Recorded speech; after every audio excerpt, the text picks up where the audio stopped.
Andy? JD? Clerk will call the roll. Glenn Whitley, County Judge. Here. Roy Charles Brooks, Commissioner Precinct 1. Present. Andy H. Wynn, Commissioner Precinct 2. Here. Gary Fickus, Commissioner Precinct 3. Here. J.D. Johnson, Commissioner Precinct 4. Here. Constitutes a quorum. Thank you. Our invocation today will be delivered by Reverend Fred Gonzalez from the Lake Country Church.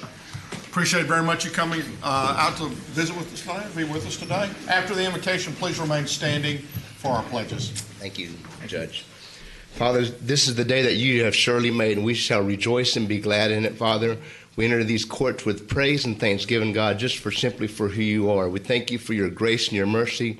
Father, we come before you today and we ask you for your knowledge, for your wisdom, and we just ask that you would grant us these things, oh God. And Father, we just ask that the things that you have given us, dear Father, that we would be good stewards, not only personally, but corporately as a city, dear Father. And we just say all these things in Jesus' name. Amen. Amen.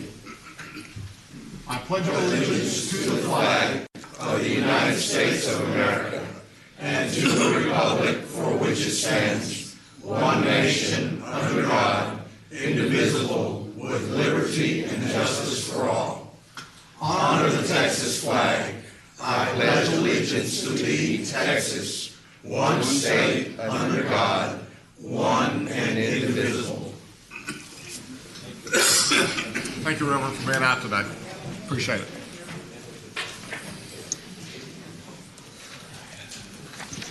Mr. Manius.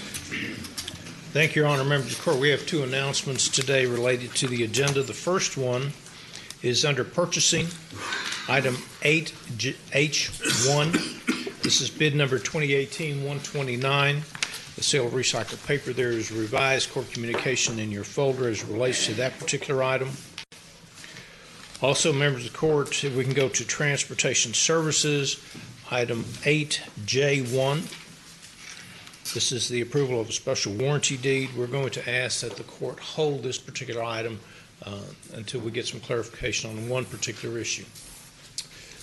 Also, just want to remind the court that on July 17th, we are not having Commissioners' Court meeting. Thank you, Your Honor. Thank you.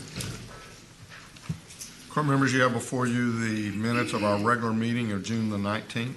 Move approval.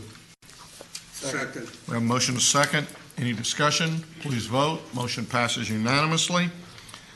We have a couple of resolutions today. Commissioner Wynn, I believe you have both of them. Well, Your Honor, we have the honor of celebrating with the YMCA of Arlington and Mansfield area. It's 60th birthday. Still younger than most of us on this bench. Watch yourself. I say that with love and respect. Thank you, Andy. But it's still a great reason to celebrate so much successes and achievements that you have done for our community there. So, Your Honor, would you please read it into the record? I'm not sure that he can see to read it. It could be one of these things that he's going to make a motion. He's going to make a motion, but unfortunately, all us old folks may not hear it. May not hear it. It may not be able to second it, so it may not get approved today. I mean, you may just be here for a nice court meeting. Just, you know. Hello. Thank you. The court is a lot more generous than that. Whereas in 1958, the first YMCA, the Y, opened its doors in Arlington, following a $400,000 fundraising campaign led by, of course, the former county judge and former Arlington Mayor Tom Vandergriff, and has expanded to 3 locations in the past 60 years.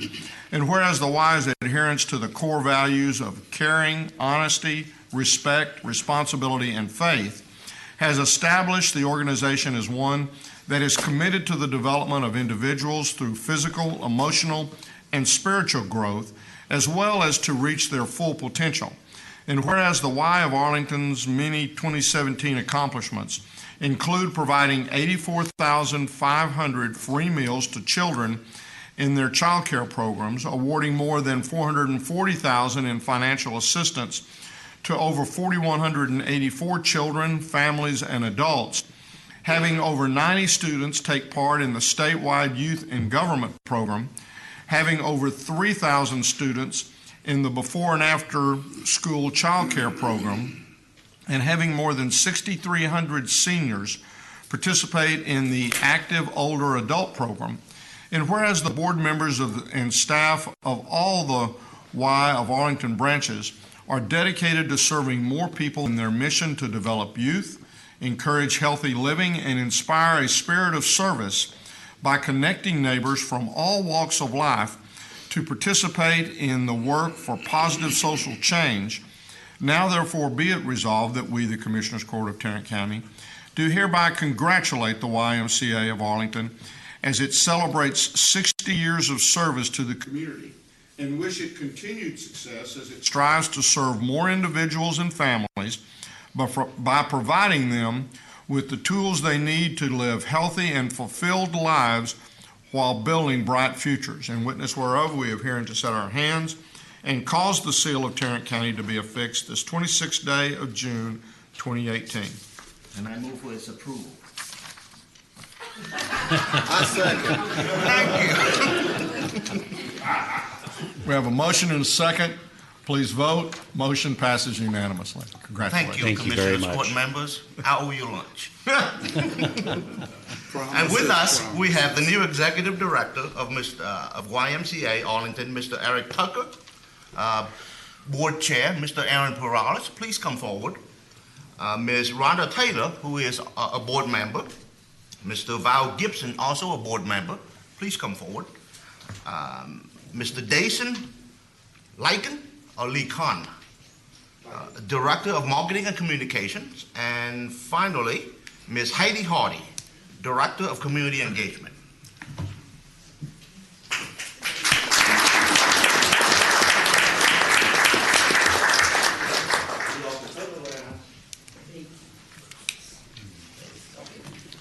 You vertically challenged to get on the front.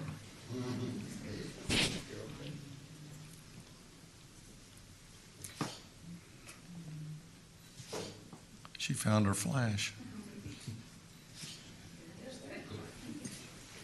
Please make a few comments, please. Wow. Well, we're very appreciative to be here. Thank you so much. You know, I think the power in the why is the power in the question that we ask every day, and why we've been around since 1844 in London, England, and in Arlington and Mansfield for 60 years, which is simply, how can the YMCA serve the community? And, Your Honor, you mentioned all kinds of programs that we currently offer and all the lives that we serve, but we are backed by a dedicated group of volunteers, many of which you've seen here today. We truly, in our heart, want to change and better the people that we live around and support. We have our after-school programs, summer camp programs, youth in government, which is a huge part of what we do, the fabric of those that we serve. And we're going to be moving into a phase here in just a few months where we're going to be very, very dedicated and very focused on a community needs assessment, where we're going to be asking people in the community specifically, how can the YMCA serve you, and how can the YMCA partner and convene other organizations to come together to meet those needs? Because anybody in the nonprofit world knows we're all in it together now. And the more we can work together, the better we're going to serve, and we're going to change those lives. So thank you very much on behalf of our board and our organization for this recognition today. Thank you. Eric. Thank you.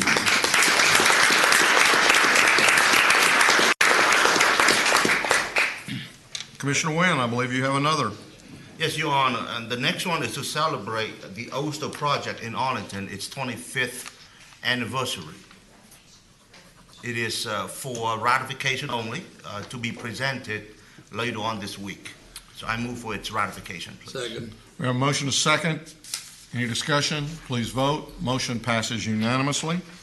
At this point in time, I'll call on Susan to, I believe, to recognize some of our folks who made our Employee Appreciation Day possible. So, Good morning, Judge. Good morning, morning. Commissioners. Good morning. Thank you very much for letting me come before the court this morning to acknowledge those individuals and the organizations that really helped make our Employee Appreciation Day the success that it was. On May 1st, we celebrated the 30th annual Tarrant County Employee Appreciation Day. So thank you, Commissioner Johnson, for creating this event 30 years ago. It was a great day. This was the second one for me to attend, and I can say that I fully enjoyed it. I knew what was going on this year, so it was really a lot of fun for me. Our theme this year was the greatest show under the dome, and we celebrated 90 employees who have served Tarrant County for over 25 years. If you look up on the screen, you can see several pictures that were taken by Lisa Willis. She's with the county clerk's office, and she always steps in and does a fabulous job for us. So you can see a lot of our employees were really having a great day that day. The Sheriff's Department popped popcorn again this year. We're thankful that they always step up and do that for us. Emergency Management had a booth. Greenworks, along with our Master Gardeners, did a plant sale. This year we did something a little bit different. We had a health fair that went on. So we invited some of our vendors to come out and talk to our employees about the different options that they have, through our county health opportunities. So that was actually a big hit. The DJ did a great job. Again, the selfie booth was constantly crowded. But the one observation that I did take with me this past May 1st is that I think the most fun that was had was on the stage. So you guys played along really well. I appreciate it. I hope that you kept the sunglasses. I think they're a good look for you guys, and those noisemakers might actually come in handy at some point. So like I said, I think it was a good day for everyone that was involved, and I hope you guys had a good time too and had a great hot dog. There's a lot of planning that goes on behind the scenes for this event, and I would be really amiss if I didn't stand up here and thank my coworkers in Human Resources and the men and women that work in Facilities Management. This is an event that both of those two departments, we really come together and work as a team. It's not a one-person show. It's all of us as a good committee, volunteering our time and showing up super early to make sure everything's in place so that the hot dogs and the cookies and the ice cream are ready to go when we do honor these employees. So again, thank you to my coworkers for putting up with me, and thank you to Facilities Management for being there for anything that we needed, both at the Resource Connection and here on the administrative line. But there are also three organizations that we do need to thank publicly that because of their generosity, we would not have this event. And the first organization is Bob Austin and 5 Star Correctional Services. They have been with us for a long time, and they provide the cookies, the cakes, the ice cream, and the fruit, not only for our celebration, but for the 9 celebrations that go on throughout the county and the outlying areas. So Bob's just a great guy, and we thank him for that donation. We also need to thank Mrs. Johnson and Casey, her wonderful daughter. Absolute joy to work with both of those women. I've really enjoyed the past 2 years with them, and I look forward to working with Casey here in the future. They make it very, very easy, and I do appreciate the wealth of knowledge they have in this event. So very thankful for Leisure Foods and providing us with the hot dogs. But finally, who we're really here to thank is Tarrant County's Credit Union. For 23 years, they have sponsored this event for us, and so it's because of their generosity and their belief in our employees that we're able to have this event. So at this time, I would like to invite up Lily Newfarmer and Melissa Burleson. We do have a token of appreciation that we would like to share with them, and we'll get a picture with them too. So thank you, Judge. Thank you, Commissioners. Thank you very much. Can I say a few words? You can. Okay, never shy, right? I don't know what's going on in that photo, but it's very interesting. I know. And I'm not asleep. Yeah, I'm not sure. It looks like we were having fun, though, for certain. Well, good morning, Judge and Commissioners. As always, I'm so happy to be here again with you today. On behalf of the Board of Directors and the staff of Tarrant County's Credit Union, thank you so much for this proclamation. It means a lot to us. We're very happy to host the various activities geared around celebrating and honoring the hardworking employees of Tarrant County. A special shout out to Melissa and Susan because they takes a lot of work behind the scenes, as Susan mentioned, to get this thing off without a hitch, and every year it's just so seamless. I also want to just take a quick opportunity to thank each of you for your continued support and friendship. You know, we're going on 63 plus years. I'm not going to make a reference to the age, but 63 plus years partnering together, the credit union and this court, and we're looking forward to just continued working together and success, mutually. So thank you so much, and thanks again for the proclamation. Thank you. You bet. Thank you, Lily. We need to visit. We do. Just, yeah. Yeah, you and I need to visit too, Lily. Who? You too. Okay. All right. Duly noted.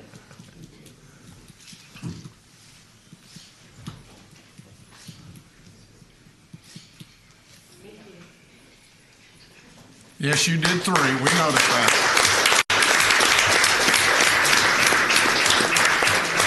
And I will move that we receive and file this presentation. Second. We have a motion and a second. Please vote. Motion passes unanimously. Commissioner Fickus, I know you have a announcement you'd like to make. I want to thank everybody who was involved last Friday with our United Way Summer Fiesta at our courthouse in Hearst. We had a great time. We had the TCU Steel Drum Band there. I want to thank the credit union for being our main sponsor, so kudos to you again. Especially want to thank facilities. The jet ski deal with the water and the sand was great. Everybody had a good time, and we really want to thank y'all for that. It was a very successful event. We're kind of getting started for next year. Mr. Phillips, next year it's Winterland in June. So we'll be getting together with you to Get a Matterhorn there so you can ski down the mountain. Get the snow brought in and the snowmaking equipment. Oh, my goodness. Be sure we got all the power. So thank you and your guys for all your help. So thanks. Yes. A couple of weeks ago, my wife and I had taken all of the kids and the grandkids to Disney World, and while we were at Universal Studios, the kids bought me a wand. Now, they told me it would work on the grandkids. It didn't. But they all made it back.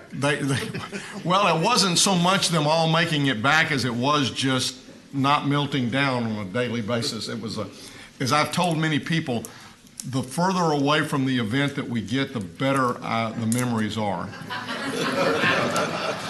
But I also came in and tried it on my office, and I would even be willing to try it on the court, but I don't think it's going to work there either. It's not going to work. It's not going to work. But I will tell you that this was from the Harry Potter land in Universal Studios, and as best I could just quick count, again, as I said, my kids bought this for me because it was $50, and you're not going to get $50 out of me for something that probably cost at least 50 cents. But they sold, I'm willing to bet that they sell at least 1,000 of these, and a minimum every day, 365 days out of the year. So it was an experience that I will not forget, and that I'm sure I will think more fondly of as the years go by. But it was, those folks have customer service down not only at Disney World and the Disney Group, but also at Universal Studios. That was, if you haven't had an opportunity to experience that, I would suggest that you do. I would suggest that your grandchildren be a little bit older than 22 months and 4. We had them from 22 months up to 9. And I would tell you 6 is about the youngest that I would take. But our 4-year-old and our 22-month-old, they really enjoyed it most of the time. And you can pass along as much of that or as little of that as you would like as you go back to your office. But it was a great event, and it's one of those memories that you won't forget. With that, we have before us the consent agenda with the adjustment that Mr. Manius mentioned earlier. Move for approval. Second. We have a motion and a second. Please vote. Motion passes unanimously. Commissioner Fickus, I would recommend that, or suggest that if you do a ski slope next year, that we include risk management in those discussions also. We don't need Taking all the fun from it. We don't want that. Yeah, we don't want Your Honor, members of the court, we have one additional item for you this morning. On item number 1, we're requesting that the Commissioners Court concur with the actions of the Tarrant County Hospital District Board of Managers from June 14th of this year. And approve a sublease agreement between the Hospital District and UT Southwestern Moncrief Cancer Center for approximately 51,170 square feet of space, which is located at 1450 8th Avenue in Fort Worth and the adjacent parking facilities. Move approval with congratulations. Thank you very much, Hospital District. Second. We have a motion and a second. Please vote. Motion passes unanimously. Thank you, Your Honor. Thank you. Ms. Tidwell.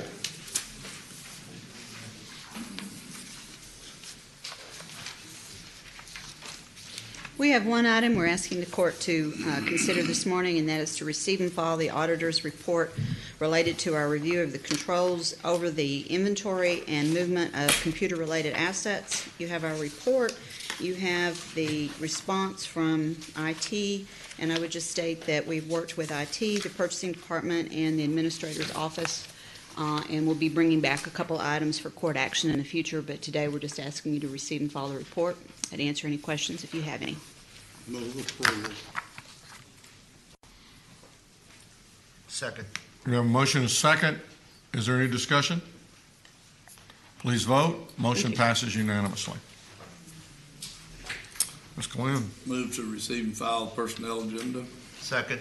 We have a motion and a second. Any discussion? Please vote. Motion passes unanimously. Good morning and thank you. We have good morning. We have one additional item. That's item 2. We're asking the court to approve a waiver of terminal benefits for the tax office. Mr. Wright is requesting a waiver effective June the 27th, the details of which are outlined in your court communique. We're estimating the net cost for the request to be approximately $3,800, including fringe benefits, and that would be to the general fund. Move for approval. Second. We have a motion and a second. Any discussion? Please vote. Motion passes unanimously. Thank you. Chris.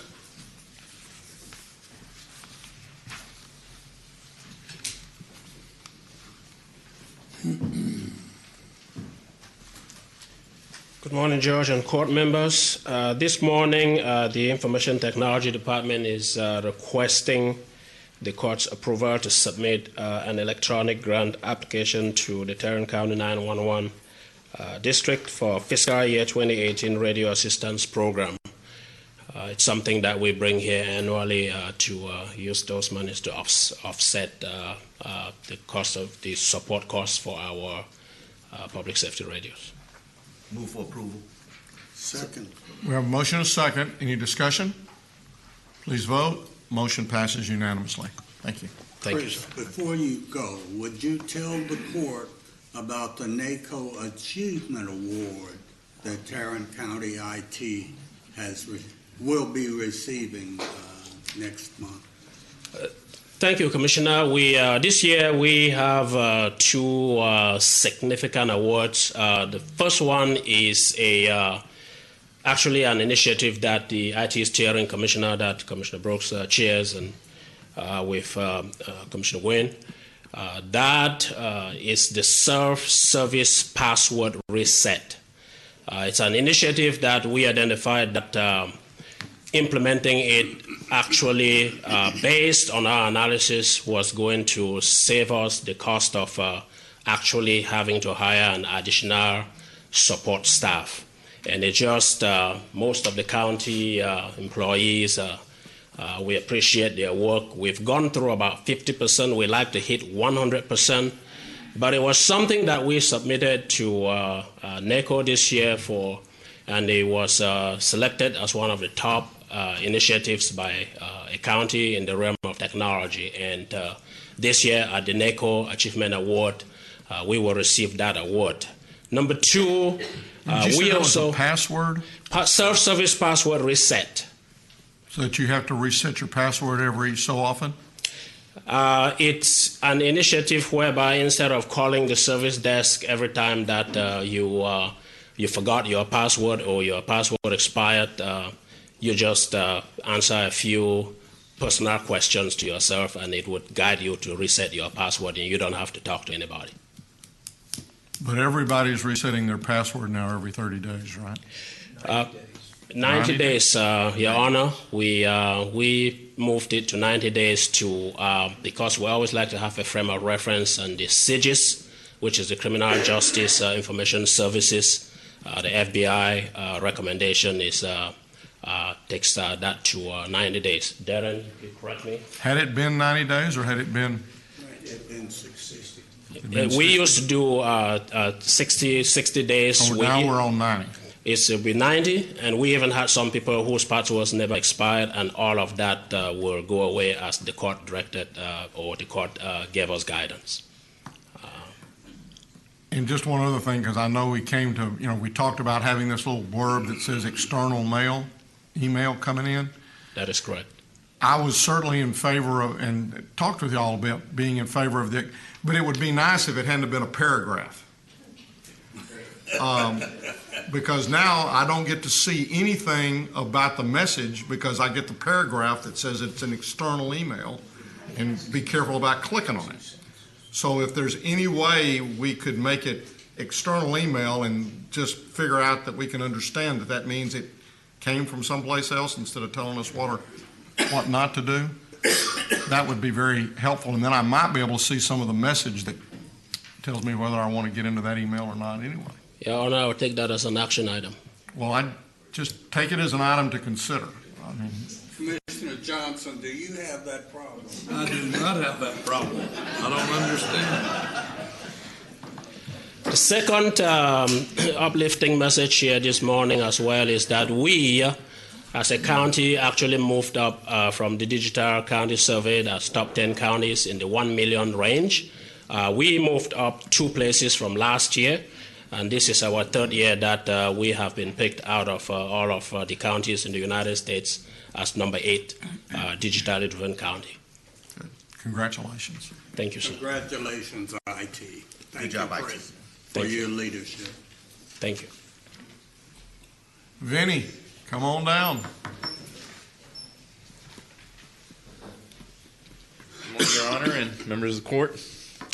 Public Health has one item before you for consideration this morning. It is the approval of the 1115 Medicaid waiver intergovernmental transfer for DY or demonstration year 7. It's the payment to the state of Texas Health and Human Services Commission in the amount of approximately $1.6 million. That's a required match, and after that we expect to receive about $3.8 million back. Move approval. Second. We have a motion and a second. Any discussion? Please vote. Motion passes unanimously. Thank you. Thank you, Vinny. Mr. Beecham. Just can't get the rain to stop. How many times has your games been postponed and or? I've lost count, actually. Didn't mean to do that. I'm not sure. We'll be a winner. Good luck. Y'all are playing Oregon maybe tonight? We'll be a winner or a loser by the end of the week, one way or the other. Oregon State. The Beavers and the Hogs. You haven't lost the game yet, have you? No, sir. Kind of hurt us last night because they were somewhat tired, and the baseball gods don't smile often. Maybe your wand will work on Robert early. Be worth a try. What I told you before, you just be careful because he follows you up here every time. We have 4 items for your consideration this morning. Our first item is a bid award recommendation for bid number 2018-129, sale of recycled paper. A recommendation will be toward a per enterprise basis awarding to the high bidder, Ecofiber, who will purchase our cardboard at a rate of $95 per ton. Move approval. Second. We have a motion and a second. Any discussion? Please vote. Motion passes unanimously. Our second item is an item in regards to bid 2018-098. Shortly after Mr. Manius made his announcement comments, I had a staff member that asked that we be allowed to delay this for 1 week. We had, on advice from the District Attorney's Office, we have one small tweak to make on the tabulation sheet. Okay, so we'll take no action and we'll delay item 2 for 1 week. Okay, thank you. Item number 3, item in regards to bid 2018-107, it's an annual contract for fire suppression equipment, inspection, maintenance, repair, and purchase, which we brought to the court on June 12, 2018. We are requesting that we rescind that original court order 127852. We It's a housekeeping item in that we left a couple of items off the tabulation sheet. Will not change the award, same vendor, same prices. We just need to add a couple more prices on there. Move approval. Second. We have a motion and a second. Any discussion? Please vote. Motion passes unanimously. Our last item, number 4, item in regards to RFP 2018-038. This is an item we've also brought to court before. RFP for Information Technology Staffing Augmentation Services. We brought that to Commissioner Court on April 17, 2018. Through Court Order 127490, it was approved. A month later, May 17, 2018, we contacted the secondary vendor to obtain staffing for the IT department. On the 31st of May 2018, we were notified that they would not hold that pricing firm. They'd made a mistake in their original prices submitted in that RFP. We sent them a letter, asked them to respond to us by June 8th, requesting that they hold firm that pricing. To this date, we have no response. That being said, we're asking the court to rescind that court order, remove Abacus Service Corporation, who were the previous secondary vendor, for a period of 2 years. Move for approval. Second. We have a motion and a second. Any discussion?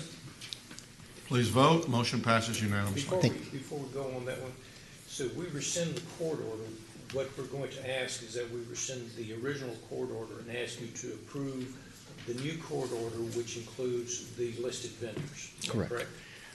Same number one number. The alternate vendor would move up to the secondary vendor. Right. Okay. The number 3 will move. Everybody's fine with that. Everybody understands that we're fine with that. Thank Okay. Please note that in the record. Commissioner Johnson, I believe you have an interlocal agreement. I do. Has this been approved by the DA's office? It has, Commissioner. I move approval of item 8K, 1A and B. Second. We have a motion and a second. Any discussion? Please vote. Motion passes unanimously. Are there any appointments today? Being none, then you have before you the claims, including the addendum. Move approval of the claims, including the addendum. Second. We have a motion and a second. Any discussion? Please vote. Motion passes unanimously. Briefing items, Mr. Manius. Thank you, Your Honor. Members of the court, we have 2 items to bring to you this morning. The first is the monthly update from the hospital district. Mr. Early is here to address the court at this time. You want to borrow my wand to use on it? Well, it's interesting you brought up the wand because I don't think it will work on Jack because there's a protective bubble around Jack. And it's just Jack. It's the Jack bubble. So I don't know that any wands will work. It's just Jack. Look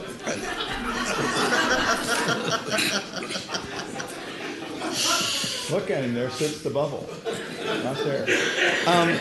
I do want to take this opportunity to thank you all. My mother taught me always thank people when it's the appropriate time, and even if it's not the appropriate time, you thank people. And I don't know that on behalf of myself or my current board chair, Charlie Powell, that we thank you, commissioners, for the appointments that you make and the things that you do for the hospital district. And I don't mean that in a trite way. It's not easy to pick 2 people from the community and your at-large member to provide the time that it takes to be a board member at JPS. It is an immeasurable amount of time. There are decisions that are hard. They're non-paid individuals, and they all have active day jobs and active activities that they're in. And they come to board meetings, and they come to committee meetings, and they come to openings up of clinics and all. And it's my opportunity to take this opportunity to thank you, and to thank you all, because that takes a lot of work from folks, and I don't think our board members get enough credit. And we pay them in cookies. And cookies after a couple months even get challenging. It used to be lunch, Mr. Early. Yes, sir. And we'll be happy to do that, but I have to consult with board chairs for that. That's not a decision I'm allowed to make. It is above my pay grade to make lunch decisions. But it is truly an honor to have that board, because I talk to a lot of my CEO colleagues, and they don't have boards that operate and run like ours do, and I'm thankful. The other thing is I'm thankful for the agreement that you all for the lease with Moncrief, because that means a whole lot more than a lease.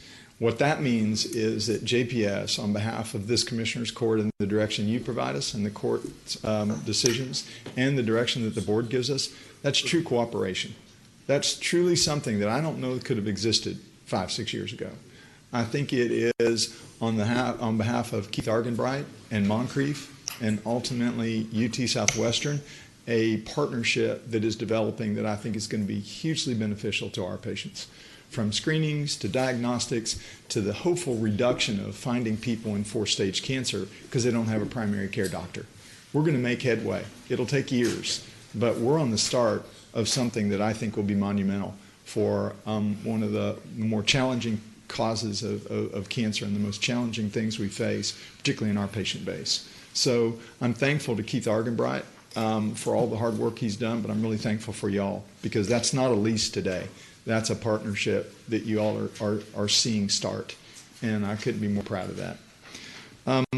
We've had some good meetings the last week. I want to thank Commissioner Wynn for the meetings that he's had with us. We've gone over to his office and spent time, and we've talked about overall wellness of our community. We've talked about behavioral health and how it relates to our police and how it relates to our school districts, and those were universal meetings. It wasn't just about a precinct, it was about the whole county. So we spent the day with Commissioner Wynn, with our staff, and appreciate the efforts. Also wanted to let you know, in the spirit of cooperation, that there were surveyors that came down and met with some of you all and many folks from the community regarding the medical school. And that was impressive. The session that I had the luxury of being in was with Cook Children's and with THR and with Baylor and with folks that are getting together to talk about not only how we educate those who are going to medical school, but how we deal with residency programs after that and how we retain good, qualified doctors for our community. And it was a community spirit that you don't always see. And it was impressing 3 surveyors, one from Florida, one from New Mexico, and I believe the other one was from Washington, D.C., and impressed those surveyors to say, you all are on the right track. So you hear a lot of naysayers. Well, what's going to happen to medical school, and what happens here, and what happens there? There's always your naysayers, but I will tell you that Stuart Flynn and the efforts that medical school is taking right now and his guidance was pretty impressive to 3 surveyors that came in, and I look forward to their report coming out in October. But the fact that they could see hospitals and other health systems all getting together to go forward for a project had to impress them.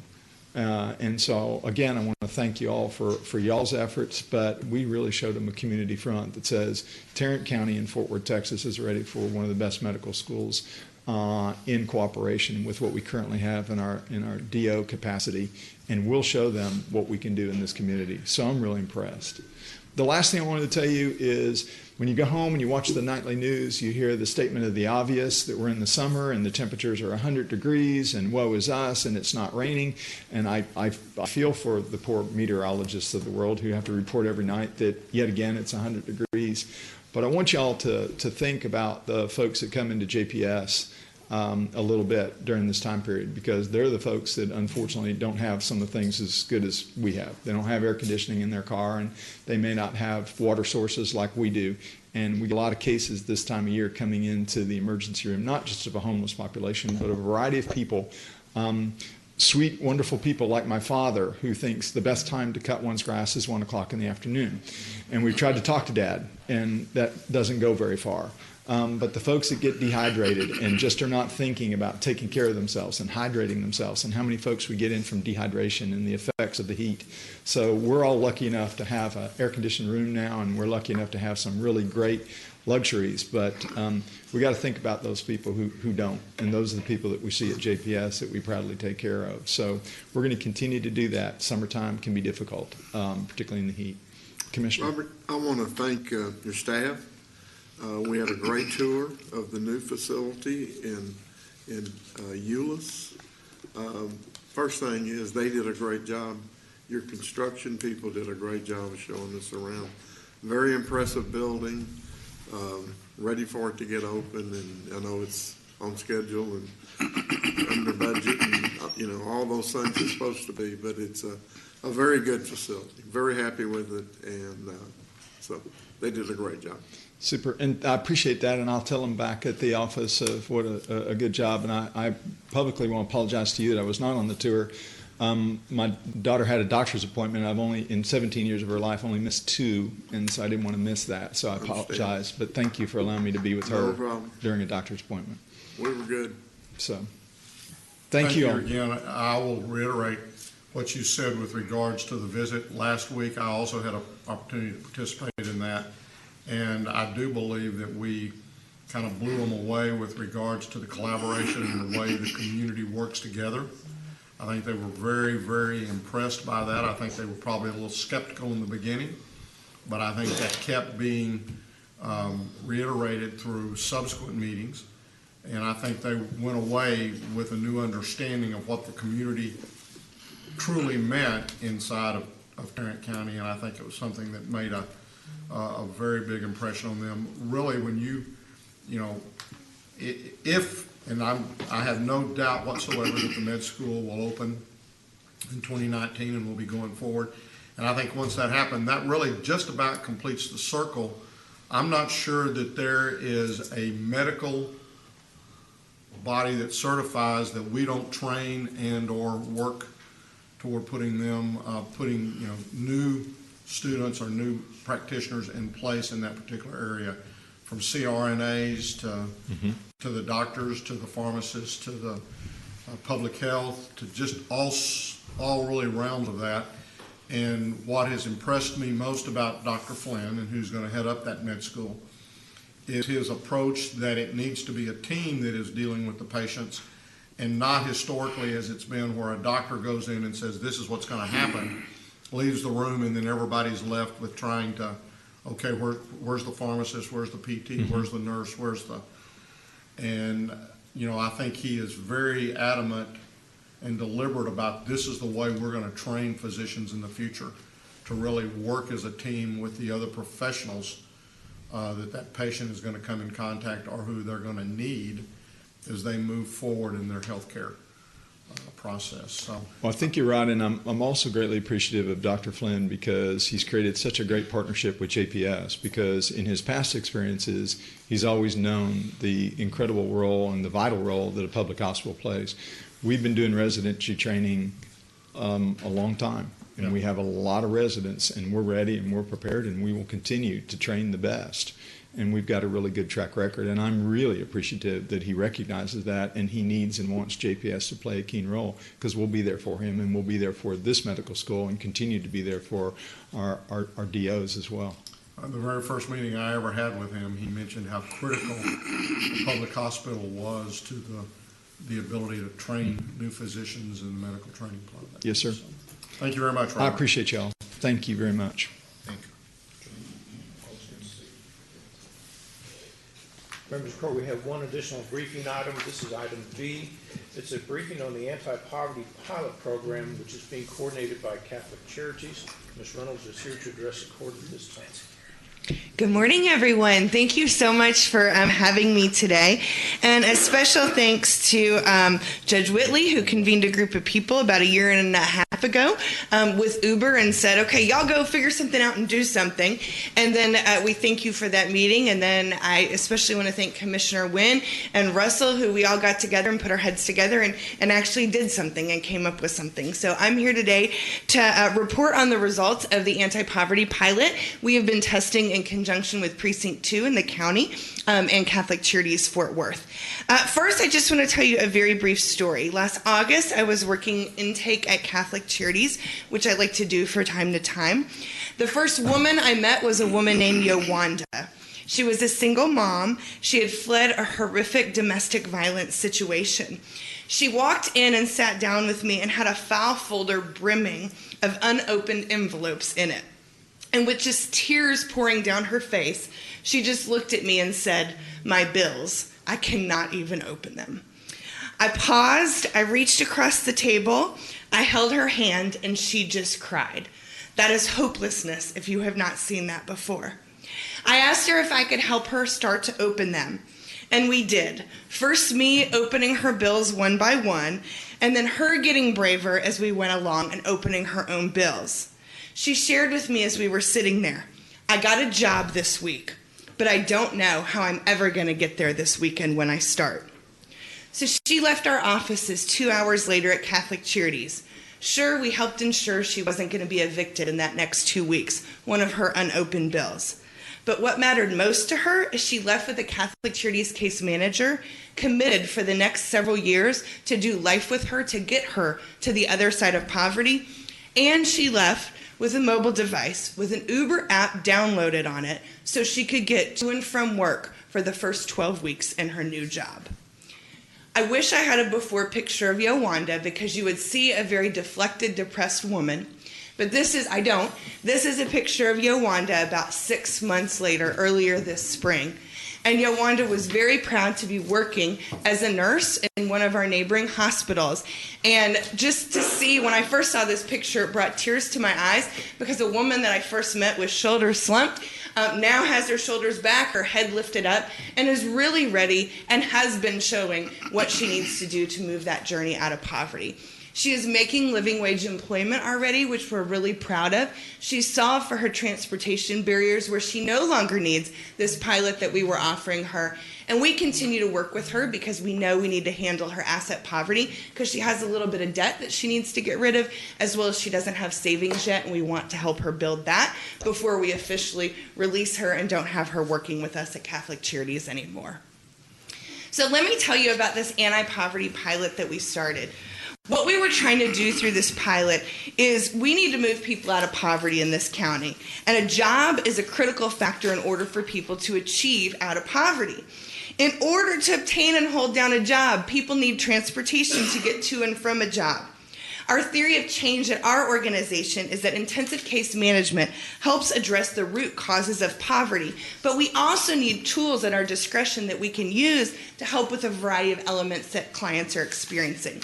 So this pilot was all about combining case management and transportation in a creative way. Bottom line is we didn't want to just provide free rides or reduced cost rides because that means people would become dependent on those rides. We wanted to provide free and reduced rides with a plan where people would no longer need free and reduced rides, and so that's what we've done. So basically what we did, how this worked, and we enrolled clients into case management at Catholic Charities and our transportation pilot. Clients were expected to engage in very intensive work with us. This included setting goals for self-sufficiency. Clients received on-demand transportation services through both our partnership with Uber and Lyft for up to 12 weeks. Those rides could only be taken to and from work, to child care for the purposes of work, and to their case management appointments. Our short-term outcome was to see if we could stabilize transportation, if we could start savings behavior with the client so they could solve for their transportation issues on a long-term basis, and if we could keep them engaged in intensive work with us. Our long-term goal outcome of this is self-sufficient transportation as well as stable employment. The way we design this model is really as a way to test it and to learn, not to make it a permanent thing going on at Catholic Charities until we learned what was working and what wasn't. So what we wanted to learn over the course of the year we ran this pilot is, can program goals be accomplished in 12 weeks? What case management components are essential? Is this approach cost effective when considering the benefit? And is it scalable, and can we replicate this? And so the ways we evaluated was in-depth interviews with clients before the pilot and after the pilot, case manager input, rider data to understand the cost, and then also University of Notre Dame's economics department has been consulting with us as we hopefully prepare at some point to launch a randomized controlled trial to test this even more thoroughly. So if you look at pilot eligibility, basically the area of residence for the 50 clients that we had the funding to launch this with, is half of them came from Precinct 2, the remainder came from anywhere in Tarrant County. They were clients who were actively engaged in case management between the ages of 18 to 62. Their income at the time we found them was below living wage standards, and they were employed or actively seeking employment. So the client demographics that participated is we served 50 clients. The average age was 38. Average household size was 2 people. The households with 1 or more children rested at about 57%. At the time we found clients, the average household income was $19,000 on an annual basis. Just to give you this perspective, that's 51% of the way to living wage income based on household composition. So the folks we found were working. The problem is they're working jobs that don't allow them to subsist out of poverty. And 93% of those we found were employed at the time we found them, 52% of them working in the service industry. So the client situations at the time of enrollment was transportation barrier, transportation barrier, transportation barrier. Their monthly transportation cost was averaging $270. 53% of families that we encountered had no household vehicles. 29% did not even have a driver's license, a barrier we really hadn't thought through prior to seeing this. 62% of them had been late to work within a 2-week period of time because of transportation barriers, and 54% had been absent because of transportation barriers. The services that they received through the time with us is they took a total of 4,034 trips. The total cost of these trips was $62,000, and the average duration a client worked with us was about 10 weeks, received this actual transportation benefit. There was an outlier who participated just for a week. Otherwise, if you would look at the average, it would be closer to the full 12 weeks. If you look at the average trip cost, there was some variations between Uber and Lyft, but basically what you can see is the average trip was 10 miles for Uber, 14 for Lyft. The average cost per ride was $13 with Uber, $18 with Lyft, and the average participant cost was just over $1,000 for Uber and $1,500 for Lyft. One thing to note is this cost includes the ride only. It does not include case management, which we funded at Catholic Charities ourselves, and it did not include the administrative fees for setting all this up, partnering, doing the work, and that sort of thing. Here are the results that we've seen, and this is from client reporting. Our clients reported positive changes with their commute, 3 times faster commute, 2 times more likely to be on time and reliable, meaning they're not late to work, 2 times easier than what they had experienced before. And clients, there's a lot of anecdotal information out there about Uber, Lyft, and those sort of things, but our clients did report that they felt much safer than the other ways they were getting to and from work. The pilot did somewhat reduce the percentage of participants who were late to work due to transportation, but it had a greater impact on those who were absent and missed work altogether. At the end of the 12 weeks, that many of our clients that we were working with did experience problems with transportation again, and this mainly fell to the cost of owning and maintaining their vehicle was the largest hardship cost. 80% left the pilot saying they were close to their transportation goal. So most of them did not hit what their goal was in 12 weeks, but most of them self-reported to be close to that. Our results from the data, not just from the client's perspective, is the monthly transportation cost before the pilot was $270. During the pilot, it was about $98 a month. The amount of money that a client saved on average before for transportation was $0, and the amount of money they saved during the pilot at the time the pilot ended with them was just over $1,000, which I think is really great because if you look at the monthly transportation costs, they were saving about a little under $200 a month for the 3 months they were with us, but they saved that money and much more during the time of them being engaged. Each of the clients set goals of what self-sufficient transportation would look like for them. 2 of them achieved their goal of achieving self-sufficient transportation. And so if we look at what this tells us and what this means, one of our big learnings is 12 weeks is not long enough for someone to reach self-sufficient transportation. The average wages of the folks we were working with were making $9.25 an hour.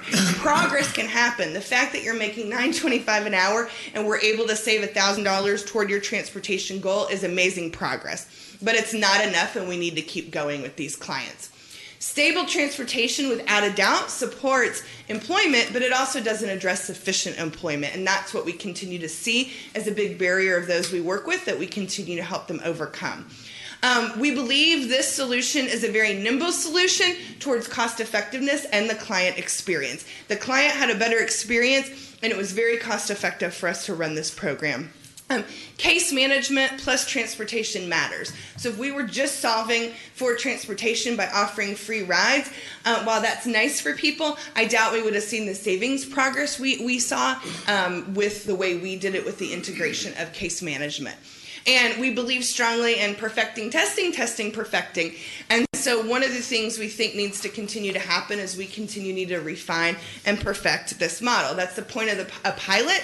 And people who are living in poverty have complex needs, and we need to continue to figure out how to solve this. So our recommendation going forward is a 2.0 version for this, where testing and learning actually needs to continue in a big way.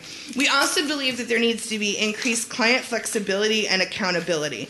We believe we need to expand the destinations that clients can use these vouchers for. These include things like banks, medical offices, grocery stores, and their child's school. We also think we need to provide the participants with a dollar cap to limit usage, but at the same time, not do 12 weeks. Our goal in a 2.0 version of this is we would like to say 6 months or 9 months of access to these rides, but they can use the rides as they need them when they need them. Because a lot of the clients didn't necessarily need rides 5 days a week to work. They had a friend or a sister or brother who would take them, but when that fell through, they were in a pinch, and that's when they would need to use it. So expanding the time that a client was able to actually access these services would greatly allow us to get clients across that threshold of achieving their transportation goal. And then lastly, we need to expand and grow the numbers we're serving. Currently the past pilot we did served about 50 clients. We believe that this is something worthwhile. We at Catholic Charities Fort Worth have the capacity to case manage many more clients to get them out of poverty, and we believe supplementing this with a continued Uber pilot and an expanded Uber pilot could do our county very well. So thank you so much for allowing me to come and share an update. What questions and comments do you have? Heather? Oh, you go ahead.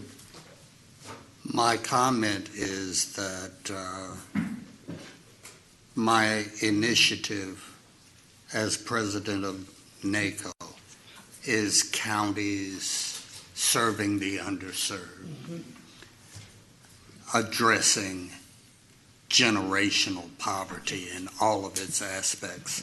So I congratulate Catholic Charities and Commissioner Wynn for this innovative approach to addressing one of the symptoms of poverty. Transportation is undoubtedly critical to helping to eliminate poverty, but it's not a panacea. And we need to talk more globally, and I'd be willing to have those conversations with you and with the rest of the community and with Commissioner Wynn to see if we can't address more holistically all of the aspects of poverty. That's my comment. Thank you, Commissioner. Heather, our office does some, helps fund 5 different organizations. I was very interested in your numbers because I was impressed that Uber and Lyft is really a great tool to use. This was 6-7 years ago, we came up, it appeared that our numbers from the 5 agencies that we were working with, that when you figured in everything, because they were primarily focusing on transportation, it was in the $25 to $35 range per ride. And you did say that yours did not include any administrative cost or anything like that, but it seems that your numbers are certainly in line, and those organizations mostly use volunteers, and they were still up in that number range. So those are impressive numbers. Thank you. Thank you. It's hard. We run a large transportation program at Catholic Charities. Right. We provide about 90,000 one-way rides a year. And our team does a great job on that. I would say one of the things that's a challenge is, especially if you look at the funding patterns and the way funding comes to us, it's very, very siloed, and that makes a clunkier version of what you could maybe do in a different world. I think also what's hard is there's so much regulation on transportation, where when we were able to do this pilot, we were able to push through all of that. It was simple, it was easy, but a lot of times, funding sources will require 12, 15 passenger vans or vans that have access for people with disabilities on everything rather than just on what you actually need to provide the services, and that just really clunks up a business. And part of the problem, as far as using federal funds, is that they have not yet certified Lyft or Uber, I don't believe. That would be a Russell question. He's sitting back there. What do you know, Russell?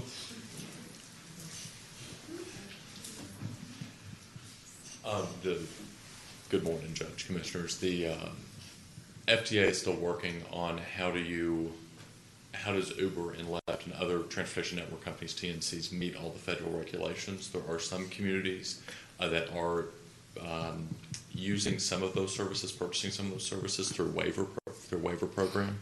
The feds are headed in a direction to where we will have more flexibility with that. Hopefully in the coming years that's the direction it seems to be going, but it's going to take some time to get there, which is what makes this pilot so fantastic, is we're able to do a fully localized program using local funds and actually test and see what the market could do, and we get great results out of this.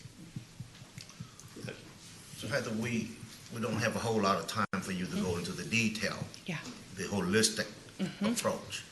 But in addition to mentoring the client about building a saving account, in addition to having enough money to pursue their own independent transportation mode, we also help them with education.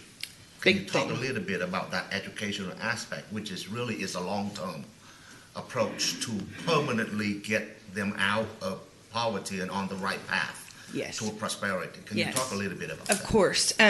We believe at Catholic Charities we've got to stop talking about get a job. We need to start talking about getting clients into a living wage job. And the best way that we have found to do that is by education. And we have a great community college system here in Tarrant County. And so one of our big focuses with all of the clients we're case managing is how do we get them certificates where they can start to see gains in their earnings, as well as associate's degrees in growing industries here in the DFW marketplace. And without helping them really achieve that education, you saw from the numbers, 50+% are in the service industry, where it doesn't usually pay. The type of service jobs our clients are working aren't paying a living wage. The hours fluctuate. They're seasonal, that sort of thing, and there's often not benefits offered. So there are great middle skill positions in our community. What we need to do is get people trained up in those things so they can eventually get out of poverty. We're not done yet, though. We are not. We have a long way to go. What is it going to take to replicate this? Yes. So I think one of the best things we could do to replicate it is Commissioner Wynn has been so good about investing in this. We could quadruple the size of this pilot if anybody was interested in doing that. But if we could just expand capacity, I think that would be one of the most helpful pieces. You know, I think to that end, and I'd like for the court to at least think about the possibility. I know that each one of you, you've mentioned that you make some grants. I know you have some grants, I believe. That what we might want to look at is on a countywide basis is to bring all that centrally into our deal and then collectively try to figure out, okay, how are we going to focus that effort from that standpoint and make it truly a countywide as opposed to, a particular area or not, or we may decide still to do pilot projects. That's not something I want, that I think we need to decide today, but as we approach the budget, I would like for us to consider bringing all those dollars into a central pool and then sitting down and having some discussions about how we do that. I think right now most of that's done through Road and Bridge. And I think it might be easier for us if we put it all together and pretty much left Road and Bridge to Road and Bridge. One of the things to note, especially if we can garner a bigger sample size, which we stand by ready to do if we have the funding for the pilot to do it, is University of Notre Dame has an economist on site now that is specializing in the area of transportation, and they have been following this very closely and advising us on things, but they would like to run a randomized controlled trial on this. What's great about that is that of the FTA, like Russell was talking about, looks more seriously at the ways to stop transportation in our country, I think having a randomized controlled trial, which is the gold standard of research and understanding something, backing this could put Tarrant County in a really cool position to say we've solved something. And I think that there's some other things potentially coming down the line on the transit side that we might talk over as we With move great forward. difficulty. Well, it may not be as difficult going forward as it has been going back. I trust that's going to be the case. And so I'm hopeful that maybe as we get into the budget thing, that could be a discussion that would cross all, and it would go all over the county from that perspective. So I think there's some real opportunities potentially coming down the line. Fantastic. We're at the beginning, but I want to take a quick moment to thank Heather and the team of Catholic Charities for willing to take some entrepreneurial steps with us and to test out a new idea and to be very comprehensive. And for your patience in working with Lyft and Uber, those organizations, they are not built to carry out charitable work. They're built to make profit, but they somehow, with Russell Schaffner's diplomacy, they came to the table and kind of augmented their business model a little bit to support our mission. So I want to thank your diligence and your leadership as well as your support, Russell. We appreciate you. And let's keep the ball rolling.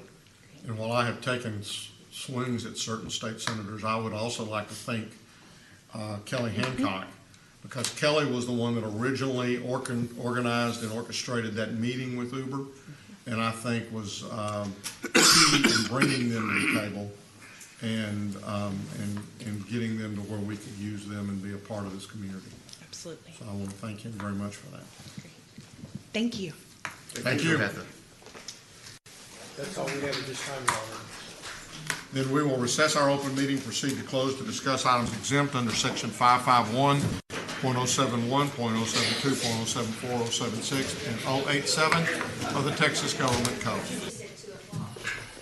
Huh?